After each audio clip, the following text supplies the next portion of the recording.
नाम जप का चमत्कार। एक गांव में बसंत नाम का एक नौजवान रहता था। बसंत बहुत ही गरीब था। उसका कोई परिवार नहीं था, वह अनाथ था। उसके पास संपत्ति के नाम पर केवल एक घर और एक गाय थी। बसंत के पास खेतीबाड़ी करने के लिए कोई जमीन नहीं थी, इसीलिए वह अपना गुजारा जंगल से लकड़ियां काटकर उन्हें बाजार में बेचकर करता था। इसी तरह से उसका गुजारा चल रहा था। लेकिन इतनी गरीबी होने के बावजूद भी बसंत को परमात्मा से कोई शिकायत नहीं थी।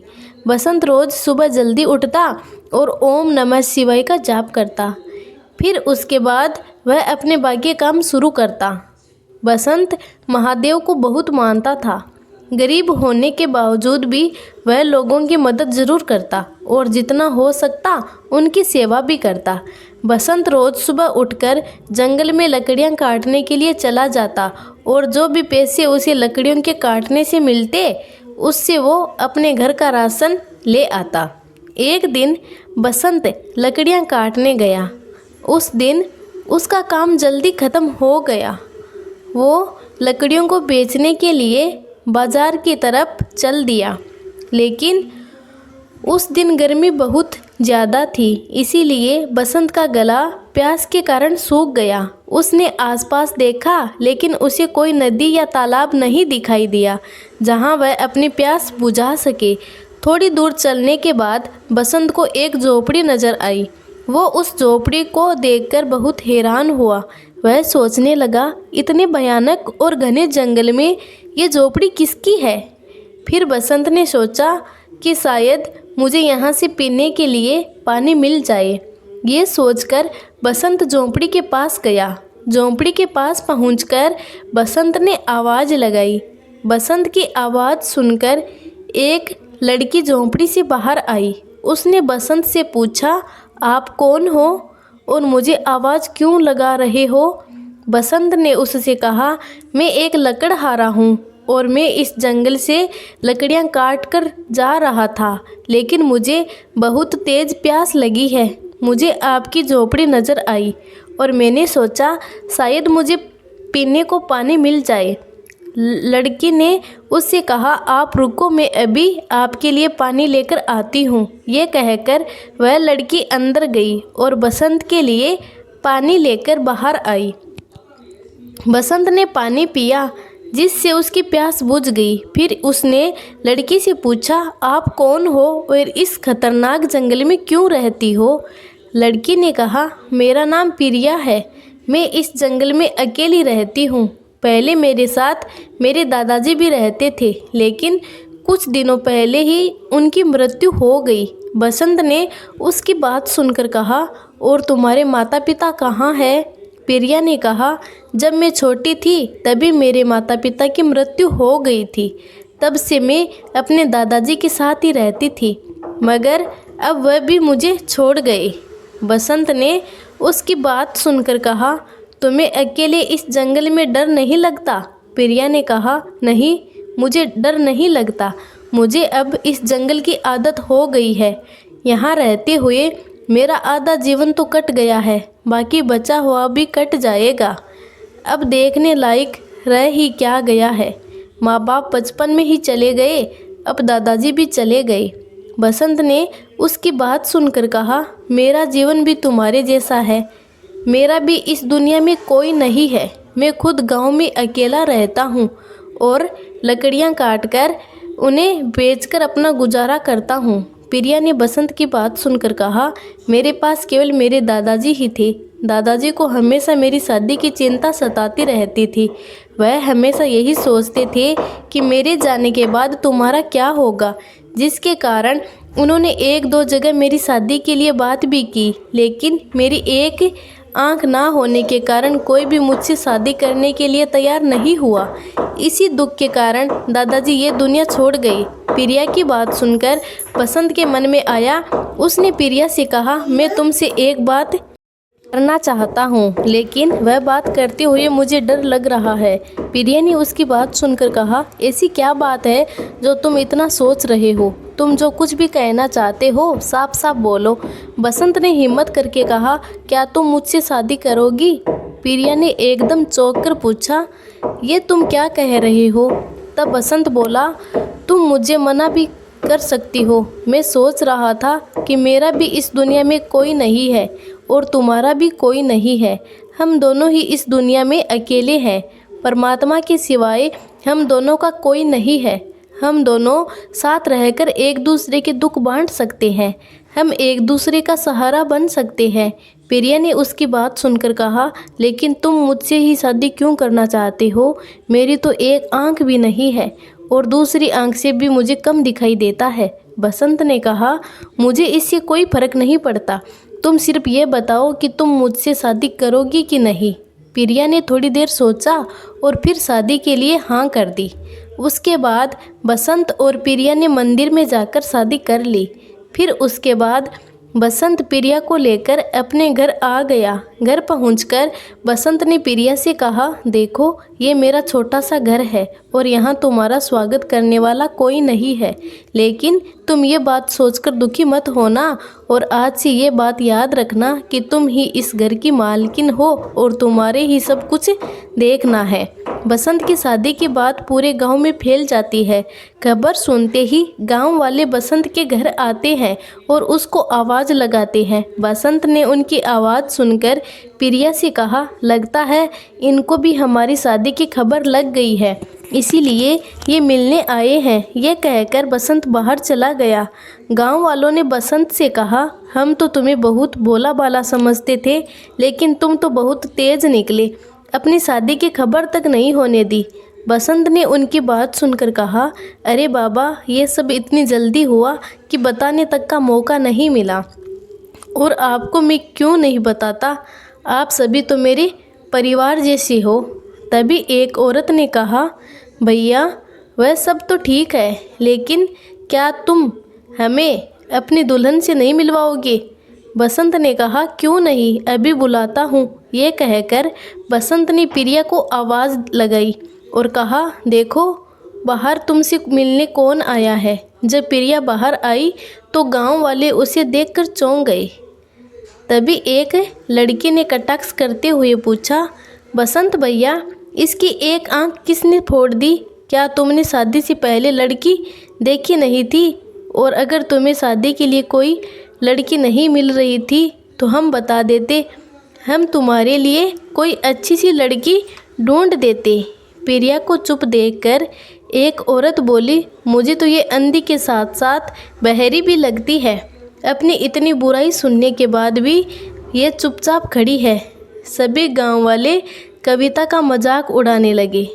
गांव वालों की बात सुनकर बसंत को गुस्सा आ गया। उसने कहा, मेरी पत्नी अंधी सही, लेकिन यहाँ तुम लोगों को किसने बुलाया है? उसकी बात सुनकर एक लड़की ने कहा, हमें किसी ने नहीं बुलाया, वह तो हमें भी शौक चढ़ा था दुल्हन को देखने का, लेकिन तुम्हारी दुल्हन को देखने के बाद पता नहीं हमारा दिन कैसे गुजरेगा। उसकी बात सुनकर बसंत ने गुस्से से कहा, तुमको किसने कहा था कि यहाँ आकर मेरी दुल्हन को देखो? तुम सभी लोग यहाँ से चले जाओ, निकल जाओ मेरे घर से। सभी लोग बसंत की दुल्हन का मजाक उड़ाते हुए वहाँ से चले गए। इतना कुछ होने के बाद भी प्रिया कुछ नहीं बोली। बसंत उसका दर्द समझ जाता है। बसंत ने उसको कहा, ये लोग तो पागल है, तुम चिंता मत करो, भोलेनाथ सब ठीक करेंगे। बसंत की बात सुनकर प्रिया थोड़ी ठीक हो गई। उसके बाद दोनों का जीवन चलने लगा। बसंत को रोज़ सुबह ओम नमः शिवाय जपते हुए देखकर प्रिया को बहुत अच्छा लगता। वो भी रोज़ सुबह जल्दी उठ जाती। उसके बाद बसंत और प्रिया दोनों ओम नमः शिवाय जपने बैठ जाते। ओम नमः शिवाय का जाप करने से दोनों को बहुत शांति मिलती। इस तरह से उनका जीवन चलने लगा। एक दिन प्रिया ने बसंत से कहा, तुम तैयार हो जाओ, तब तक मैं नदी से पानी लेकर आती हूँ। यह कहकर प्रिया पानी लेने चली गई। जब वह नदी पर पानी लेने पहुँची तो नदी पर गांव की कुछ औरतें खड़ी हुई थी, जो प्रिया को देखकर उसका मजाक उड़ाने लगी और कहने लगी, आज इसको ऐसा सबक सिखाएंगे कि अगली बार ये पानी लेने के बारे में सोचेगी भी नहीं। फिर सभी औरतों पास आपस में मिलकर उसके अंधेपन का मजाक उड़ाने लगी। लेकिन प्रिया ने उनकी बातों का कोई जवाब नहीं दिया और चुपचाप खड़ी उनकी बातें सुनती रही। फिर जब बहुत देर हो गई तो उन औरतों ने प्रिया को पानी तक भरने नहीं दिया। प्रिया चुपचाप घर वापस चली गई। जब वह घर पहुंची तो बसंत ने उसके खाली मटके को देखकर पूछा, तुम तो पानी भरने गई थी, फिर तुम्हारा मटका बिल्कुल खाली क्यों है? तुम पानी भरकर क्यों नहीं लाई? प्रिया कुछ बोले बिना घर के अंदर चली गई। बसंत भी उसके पीछे पीछे घर के अंदर आ गया। फिर उसने प्रिया से पूछा, क्या हुआ? तब प्रिया ने कहा, जब मैं नदी पर पानी भरने गई तो गांव की औरतों ने वहां भी मेरा मजाक उड़ाया। बसंत को उसकी बात सुनकर गुस्सा आ गया। वह उनसे लड़ने के लिए जाने लगा, लेकिन प्रिया ने उसे जाने से रोक दिया। तब बसंत ने कहा, मैंने तो तुमसे शादी इसीलिए की थी कि तुम्हारा जीवन सुखी हो जाएगा, पर मुझे पता ही नहीं था कि गांव वाले इतने नीचे गिर जाएंगे जो किसी की मजबूरी ना समझते हुए उसका मजाक उड़ाएंगे। प्रिया ने उसकी बात सुनकर कहा, तुम क्यों परेशान होते हो? इसमें तुम्हारी क्या गलती है? गलती तो मेरे पिछले जन्म के कर्मों की है जो मुझे ये सब कुछ भोगना पड़ रहा है। बसंत ने उसकी बात सुनकर कहा, तुम परेशान मत हो, भोलेनाथ सब ठीक करेंगे। उसके बाद बसंत ने कुछ सोचा और फिर प्रिया से कहा, अब हम इस गांव में नहीं रहेंगे, हम इस गांव को छोड़ देंगे और शहर में जाकर रहेंगे। वहाँ मुझे कोई ना कोई काम तो मिल ही जाएगा। प्रिया ने उसकी बात सुनकर कहा, फिर यहाँ हमारे घर बाहर का क्या होगा और हमारी गाय का ख्याल कौन रखेगा? बसंत ने कहा, तुम उसकी चिंता मत करो, पास वाले गांव में मेरा एक दोस्त है जो अपनी गाय को ले जाएगा। अब तुम ज़्यादा मत सोचो, अपने पास जो थोड़ा बहुत सामान है उसको साथ ले लो, फिर हम यहाँ से चलते हैं। हम आज रात को ही यहाँ से चलेंगे। रात के समय बसंत और प्रिया सिर पर पोटली रखकर गांव से बाहर जाने लगे। तभी अचानक से उन्हें सामने एक महात्मा जी बैठे हुए नजर आए। महात्मा के चेहरे पर बहुत तेज था। बसंत और प्रिया ने उन्हें देखकर उनके चरणों में माथा टेका और उनके सामने हाथ जोड़कर बैठ गए। बसंत ने पूछा, गुरुजी आप कौन हैं और इस भयानक जंगल में क्या कर रहे हैं? महात्मा ने उनकी बात का कोई जवाब नहीं दिया और उनसे पूछा, तुम दोनों इतनी रात में जा रहे हो? तब बसंत ने महात्मा को सारी बात बताई। बसंत की बात सुनकर महात्मा ने कहा, तुम अपने महादेव पर विश्वास रखो और एक दिन यहाँ मेरे पास रहो, महादेव सब ठीक करेंगे। बसंत और प्रिया ने कुछ देर सोचा और फिर दोनों रुकने के लिए तैयार हो गए। जहाँ पर महात्मा बैठे हुए थे उनके पीछे ही महात्मा की झोंपड़ी थी। महात्मा ने उन दोनों को वहाँ सोने के लिए कहा। तब बसंत और प्रिया ने पूछा, लेकिन महात्मा जी आप कहाँ सोओगे? महात्मा ने जवाब दिया, तुम मेरी चिंता मत करो, तुम अंदर जाकर सो जाओ और सुबह नित्य करने के बाद मेरे पास आना। महात्मा का आदेश मानकर बसंत और प्रिया अंदर सोने के लिए चले गए। सुबह 3 बजे बसंत और प्रिया उठे और महादेव का नाम जपने लगे। अपना नित्य नेम पूरा करने के बाद दोनों महात्मा के पास बाहर आए। महात्मा बैठे उनका इंतज़ार कर रहे थे। दोनों ने महात्मा को प्रणाम किया। महात्मा ने प्रिया से कहा, बेटा सामने जो नदी है तुम भोलेनाथ का नाम लेकर उसमें स्नान करके आओ। प्रिया महात्मा की बात मानकर नदी के पास चली गई और ओम नमः शिवाय जपती हुई नदी में उतर गई। जब उसने पानी में डुबकी लगाई और उसके बाद बाहर आई तो वह ज़ोर ज़ोर से बसंत को आवाज़ देने लगी। बसंत प्रिया की बात सुनकर दौड़कर उसके पास पहुंचा। प्रिया ने खुशी खुशी बसंत से कहा, देखो मेरी आंखों की रोशनी वापस आ गई है। बसंत को उसकी बात पर विश्वास नहीं हुआ, लेकिन जब उसने ध्यान से देखा तो उसे विश्वास हो गया कि प्रिया ठीक कह रही है। लेकिन इस चमत्कार के बारे में बसंत और प्रिया को कुछ समझ में नहीं आया। ये बात जानने के लिए दोनों वापस महात्मा के पास गए, लेकिन जब दोनों वापस पहुँचते तो वहाँ पर ना वे महात्मा थे और ना ही झोपड़ी। दोनों ये देखकर चकरा गए, लेकिन दोनों नाम जपने वाले थे, इसीलिए वह समझ गए कि ये जो चमत्कार हुआ है वह सब महादेव का नाम जपने से हुआ है। बसंत इस बात पर पहले ही बहुत विश्वास करता था, लेकिन अब प्रिया को भी महादेव के ऊपर पूरा विश्वास हो गया। उसके बाद बसंत और प्रिया दोनों शहर में चले गए। महादेव की कृपा से बसंत को काम भी मिल गया। बसंत बहुत ही मेहनती और ईमानदारी था, इसीलिए कुछ समय के अंदर ही उसकी गरीबी दूर हो गई। दोस्तों, ये कहानी सिर्फ कहानी नहीं बल्कि हमें बहुत कुछ सिखाती है। ये कहानी हमें ये सिखाती है कि हमें परमात्मा के ऊपर हमेशा विश्वास रखना चाहिए और उसी के अनुसार चलना चाहिए। अगर हम ऐसा करेंगे तो महादेव हमारे घर में कभी कोई चीज़ की कमी नहीं रहने देंगे। इसीलिए हमें आज से महादेव का नाम जपना शुरू कर देना चाहिए। दोस्तों, अगर आपको ये कहानी पसंद आई हो तो वीडियो को लाइक करके कमेंट में ओम नमः शिवाय ज़रूर लिखें। वीडियो को ज़्यादा से ज़्यादा शेयर करें।